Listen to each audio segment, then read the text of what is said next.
since we started working on chicken. It looks like chicken, cooks like chicken, and tastes like chicken. But no chicken lost its life to make this cutlet.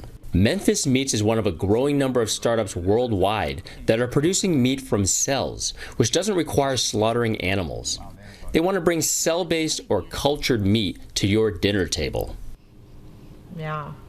We take cells from high-quality animals, we feed them with the nutrients that these cells need to become meat, and once they become meat, we harvest it, and we cook it into the products we love to eat.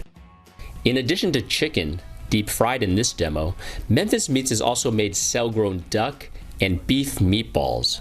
It hopes to start selling its products within 2 years. San Francisco-based New Age Meats is producing cell-based pork, which was prepared as sausage for this tasting. So people want meat, they don't want slaughter. And so we make slaughter-free meat.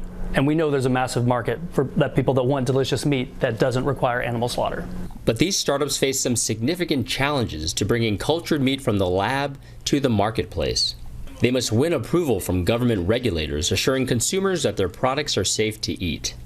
And they must bring down the cost of cultured meat, which is still extremely expensive to produce.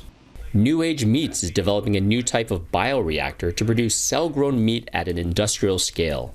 How can you go from the tiny meatball to producing the amount of meat that one cow has, which is like maybe 800 pounds or so? That's the real challenge. We got the northern bluefin. Finless Foods is developing fish and seafood that can be produced on land, no fishing required. The process begins in the lab, where scientists coax fish cells to multiply and grow into meat. The startup created its first cell-based fish in 2017, which has served as fish cakes at this private tasting.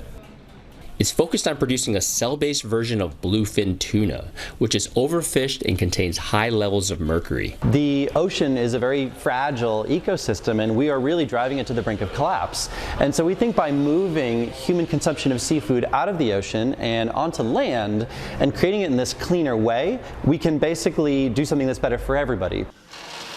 As global demand for meat grows, backers say cultured meat is more sustainable than traditional meat because it doesn't require the land and resources needed to raise livestock, a major source of greenhouse gas emissions. Cultured meat companies are facing resistance from livestock producers who are lobbying to restrict what can be labeled meat. The startups must also show government regulators that their products are safe to eat. But perhaps the toughest task will be convincing consumers. It's not clear that the consumers having the choice, they will choose for lab-grown meat. Meat going in the pan. These startups believe they can change those eating habits one bite at a time.